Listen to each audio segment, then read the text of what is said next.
What's up, guys? Spin Firearms here, and today we're going to talk about my favorite everyday carry triggers. Now, they're mostly stock, but they're all OEM triggers, and what I mean by that is we'll get into it. But these firearms have all been unloaded, but we'll just go through and make sure they're clear again for YouTube's sake. And what I mean by my favorite everyday carry triggers are not necessarily the lightest trigger, not the fastest trigger, but a trigger that I'm going to be able to control under pressure. When I'm not thinking, when I have adrenaline running through my body, when I have pure chaos, that I'm going to be able to control it and not accidentally send a round off, because that is crucial. When you're in self-defense encounter, the last thing you need is an accidental discharge or the round to not go where you're aiming at. That's a big thing, and a lot of people have a rush and adrenaline, they're not thinking, and they have that finger on their trigger when they shouldn't, and then a light trigger will go off. That's why I like a trigger that's still like 5 pounds, 4.5. Still heavy enough, but at the same time crisp. I'm looking for crisp with a good reset and something that feels good on my finger, something that feels natural, and something I enjoy to shoot at the range. Now, I'm going to put them in order. Tell me what your thoughts are in the comments of your favorite everyday carry triggers. Like I said, let me know below. Anyways, we're going to start off the Shield Plus. This just has the best trigger. I don't know why everyone doesn't have a Shield Plus. It is a cheaper everyday carry option, like $370. It's 100% reliable. It's one of the best platforms ever to be put out, and the trigger is just amazing. Let's get into it.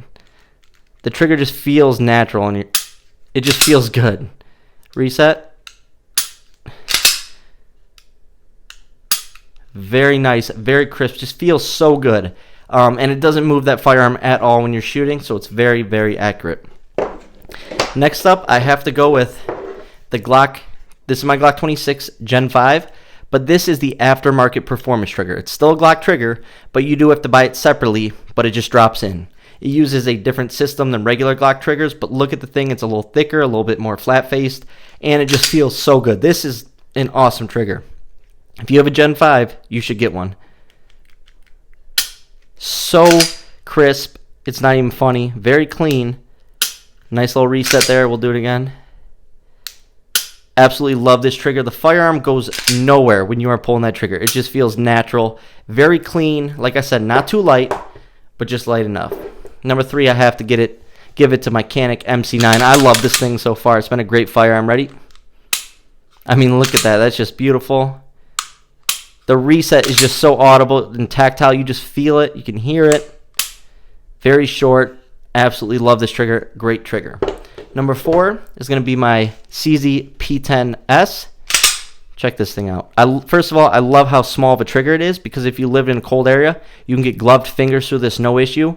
You're not going to be pulling on that trigger or pushing on it. You can get a gloved hand or finger through here, and it's not going to cause any problems. So I love this thing for cold states like I live in. So first trigger pull.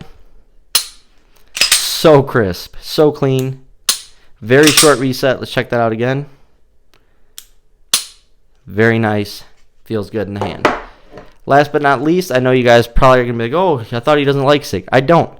But I have to be real. This is a great trigger. This is the X trigger on my SIG P365. I mean, it really is a good trigger. And your firearm does not move at all while pulling it. I mean, it's just a good trigger. Although I have heard of reliability issues with it.